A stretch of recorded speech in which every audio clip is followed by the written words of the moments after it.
AINS news 24 के दर्शकों को नारायण शर्मा का प्यार भरा नमस्कार। दर्शकों, हम लेकर आए हैं छत्तीसगढ़ की विधानसभाओं का चुनावी विश्लेषण, जो संभावनाओं और क्षेत्र की जनता की प्रतिक्रिया पर आधारित है। हम समय समय पर आपको चुनावी विश्लेषण दिखाते रहेंगे। विधानसभा निर्वाचन क्षेत्र 41 खल्लारी। इसमें आपको बताना चाहते हैं 2018 में इंडियन नेशनल कांग्रेस के प्रत्याशी थे द्वारकाधीश यादव, जो वर्तमान विधायक हैं, 56,978 मतों से विजयी हुए थे। भारतीय जनता पार्टी की प्रत्याशी मोनिका दिलीप साहू को यहाँ इन्होंने चुनाव में हराया था, जिनको मात्र 39,130 मत प्राप्त हुए थे। खल्लारी विधानसभा से 2018 में जनता कांग्रेस के प्रत्याशी परेश बागवारा थे, जिन्हें वहां पर करारी हार मिली। उनको मात्र मत मिले थे 12,649। 2013 में भारतीय जनता पार्टी के प्रत्याशी चुन्नीलाल साहू यहां पर जीते थे मात्र 5,999 मतों से। चुन्नीलाल साहू को कुल मत प्राप्त हुए थे 58,652।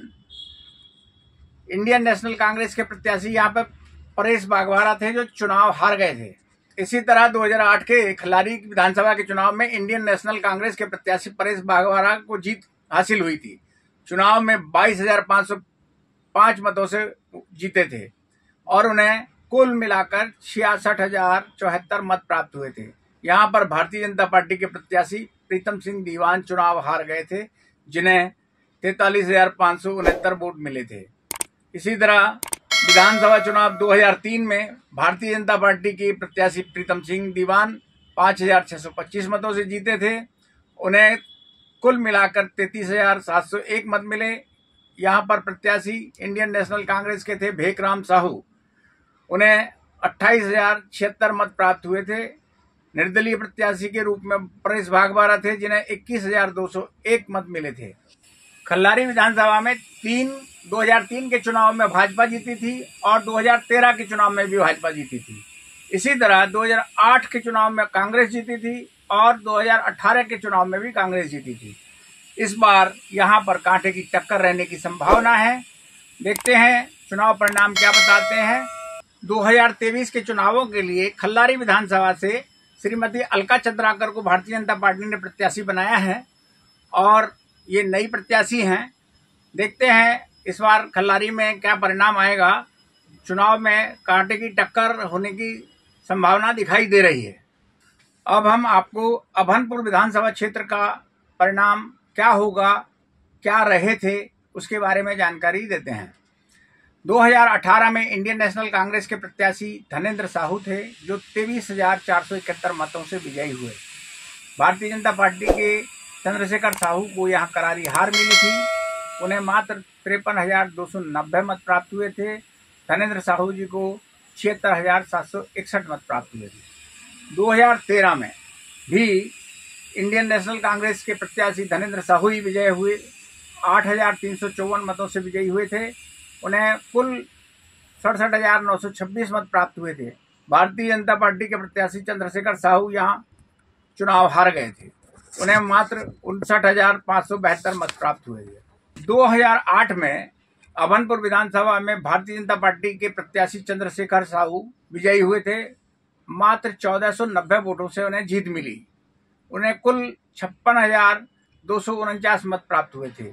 यहाँ पर इंडियन नेशनल कांग्रेस के प्रत्याशी धनेन्द्र साहू चुनाव हार गए थे, जिन्हें मात्र 54,759 वोट मिले थे। 2003 में इंडियन नेशनल कांग्रेस के प्रत्याशी धनेन्द्र साहू चुनाव जीते थे 227 वोटों से। इन्हें कुल मिलाकर 51,122 मत प्राप्त हुए थे। भारतीय जनता पार्टी के प्रत्याशी यहाँ थे चंद्रशेखर साहू, जो हार गए थे। कुल उन्हें 50,895 मत प्राप्त हुए थे।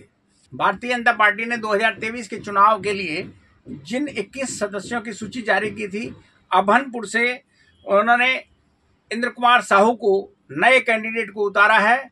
पुराने कैंडिडेट चंद्रशेखर साहू को किनारे लगा दिया है और यहाँ पर इस बार कड़ी टक्कर होने की संभावना है। अभी कांग्रेस का कोई प्रत्याशी सामने नहीं आया है। कांग्रेस का प्रत्याशी अगर कोई बदलेगा तो कुछ नज़ारा कुछ और दिखेगा, लेकिन टक्कर काटेगी रहेगी। यहाँ बहुत ज़्यादा लंबी चौड़ा मार्जिन से जीत नहीं रही है, कभी 200 से कभी 500 से। एक बार 2018 में थोड़ा मार्जिन अच्छा मिला था। देखते हैं 2023 में क्या परिणाम आएंगे। राजिम विधानसभा जो कि काफी चर्चित विधानसभा है, यहाँ पर इंडियन नेशनल कांग्रेस के प्रत्याशी अमितेश शुक्ला 58,132 मतों से विजयी हुए थे। अमितेश शुक्ला को कुल मत प्राप्त हुए थे 99,041। यहाँ पर भारतीय जनता पार्टी के प्रत्याशी संतोष उपाध्याय थे, जिन्हें करारी हार मिली।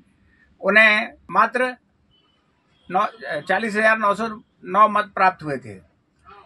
अब देखते हैं आगे क्या होगा। 2013 के चुनाव में भारतीय जनता पार्टी के प्रत्याशी संतोष उपाध्याय विजयी हुए थे मात्र 2,441 मतों से। यहाँ पर इंडियन नेशनल कांग्रेस के प्रत्याशी अमितेश शुक्ला को उन्होंने चुनाव में हराया था। राजिम विधानसभा चुनाव 2008 में इंडियन नेशनल कांग्रेस के प्रत्याशी अमितेश शुक्ला को चुनाव में 3,916 वोटों से जीत मिली थी। उन्हें 55,803 मत प्राप्त हुए थे। भारतीय जनता पार्टी के प्रत्याशी यहाँ पर संतोष उपाध्याय थे, जो चुनाव हार गए थे। उन्हें मात्र 51,887 मत मिले थे। इसी तरह राजिम विधानसभा में 2003 में भारतीय जनता पार्टी के प्रत्याशी चंदूलाल साहू को चुनाव में जीत हासिल हुई थी। 11,876 वोटों से वो जीते थे। उन्हें कुल 57,798 मत प्राप्त हुए थे। इंडियन नेशनल कांग्रेस के प्रत्याशी अमितेश शुक्ला चुनाव हार गए थे। उन्हें मात्र 45,922 वोट मिले थे। इस तरीके से 2 बार भारतीय जनता पार्टी का प्रत्याशी जीता और 2 बार कांग्रेस का प्रत्याशी जीता। अमितेश शुक्ला जोगी जी के मंत्रिमंडल में मंत्री भी थे। 2023 के राज्य विधानसभा चुनाव में भारतीय जनता पार्टी ने रोहित साहू को नए कैंडिडेट को उतारा है, जो काफी सक्रिय कार्यकर्ता माने जाते हैं। इस क्षेत्र में साहू समाज की बहुलता है। अब देखते हैं कि 2023 के चुनाव में कांग्रेस को जीत मिलती है या भारतीय जनता पार्टी को जीत मिलती है। यहाँ पर भी कांटे की टक्कर रहने की संभावना दिखाई दे रही है। इसी तरह हम अब आपको चुनाव क्षेत्र सिहावा की जानकारी देना चाहते हैं। 2018 में यहाँ इंडियन नेशनल कांग्रेस के प्रत्याशी लक्ष्मी ध्रुव 45,436 मतों से विजयी हुई थी। लक्ष्मी ध्रुव को कुल मत प्राप्त हुए थे 88,451। भारतीय जनता पार्टी की प्रत्याशी पिंकी शिवराज शाह को यहाँ पर हार मिली और उन्हें मात्र 43,015 मत प्राप्त हुए थे। इसी तरह 2013 के सिहावा के चुनाव में भारतीय जनता पार्टी के प्रत्याशी श्रवण मरकाम 7,487 मतों से विजयी हुए थे और उन्हें 53,894 मत प्राप्त हुए थे। इंडियन नेशनल कांग्रेस की प्रत्याशी अंबिका मरकाम चुनाव हार गई थी, जिनको कुल 46,407 मत प्राप्त हुए थे। 2008 के चुनाव में सिहावा में इंडियन नेशनल कांग्रेस की प्रत्याशी अंबिका मरकाम विजयी हुई थी 14,896 मतों से। यहाँ पर भारतीय जनता पार्टी की प्रत्याशी पिंकी शिवराज शाह को हार मिली। उन्हें मात्र 41,152 मत प्राप्त हुए थे। इसी तरह 2003 के सिहावा के चुनाव में भारतीय जनता पार्टी के प्रत्याशी पिंकी ध्रुव जीती थी, जो 16,065 मतों से जीती थी। उन्हें कुल 47,624 मत प्राप्त हुए थे। इंडियन नेशनल कांग्रेस के प्रत्याशी माधव सिंह ध्रुव, जो कि पूर्व में मंत्री रह चुके थे, उन्हें पिंकी ध्रुव ने हराया था। उन्हें कुल 31,559 मत प्राप्त हुए थे। अब 2023 के चुनाव में फिर से श्रवण मरकाम पर भरोसा भारतीय जनता पार्टी ने जताया है, जो एक बार वहां से विधायक रह चुके हैं। और यहाँ पर 2003 में भारतीय जनता पार्टी और 2013 में भारतीय जनता पार्टी के प्रत्याशी विजयी रहे। 2008 और 18 में कांग्रेस के प्रत्याशी विजयी रहे। अब आगे देखना है कि 2023 के चुनाव में कांटे की टक्कर होने की संभावना है और जीत किसको मिलेगी यह तो वक्त ही बताएगा। लेकिन भारतीय जनता पार्टी ने 3 महीने पहले टिकट सुनिश्चित करके अपने प्रत्याशी की जीत को भी सुनिश्चित करने का प्रयास किया है। अब हम आपको बताना चाहते हैं डोंडी लोहारा विधानसभा क्षेत्र का परिणाम, जो 2018 में इंडियन नेशनल कांग्रेस की प्रत्याशी अनिला भेड़िया के पक्ष में रहा। 33,103 मतों से वो विजयी हुई थी। अनिला भेड़िया को कुल मत प्राप्त हुए थे 67,448। भारतीय जनता पार्टी के प्रत्याशी लाल महेंद्र सिंह टेकाम को यहाँ करारी हार मिली थी। उन्हें मात्र 33,345 मत प्राप्त हुए थे। यहाँ बताना यह लाजमी है कि जनता कांग्रेस छत्तीसगढ़ के प्रत्याशी राजेश चुरेंद्र तीसरे स्थान पर रहे। उन्हें 13,929 मत प्राप्त हुए थे। वहीं निर्दलीय प्रत्याशी जनकलाल ठाकुर को भी 19,242 मत प्राप्त हुए थे और देवलाल ठाकुर को 21,360 मत प्राप्त हुए थे। इसी तरह 2013 में इंडियन नेशनल कांग्रेस की प्रत्याशी अनिला भेड़िया को 19,735 मतों से जीत मिली थी और उन्हें कुल मत प्राप्त हुए थे 66,026।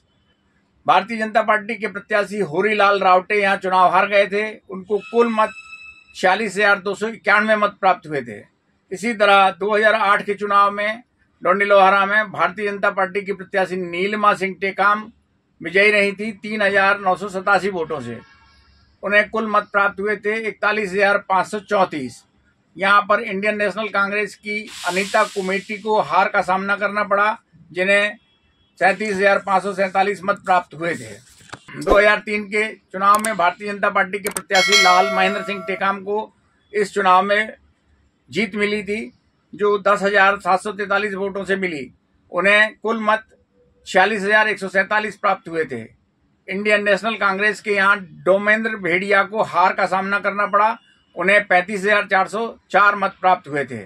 2023 के चुनाव में हमें देखना है देवलाल ठाकुर पर भारतीय जनता पार्टी ने अपना भरोसा जताया है और उन्हें 3 महीने पहले ही चुनाव में टिकट देकर जीत को सुनिश्चित करने का प्रयास किया है।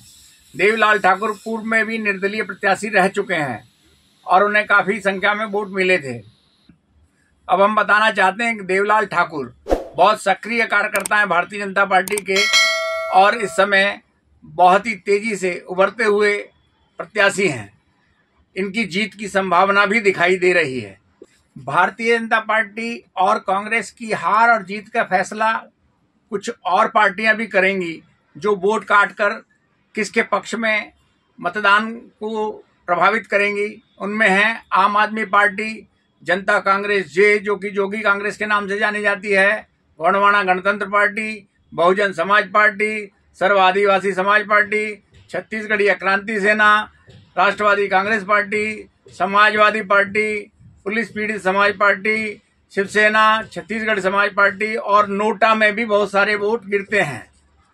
तो दर्शकों, यह था आज का चुनावी विश्लेषण। आपसे फिर मुलाकात होगी अगले एपिसोड में। तब तक देखते रहिए हमारा लोकप्रिय यूट्यूब चैनल AINS News 24।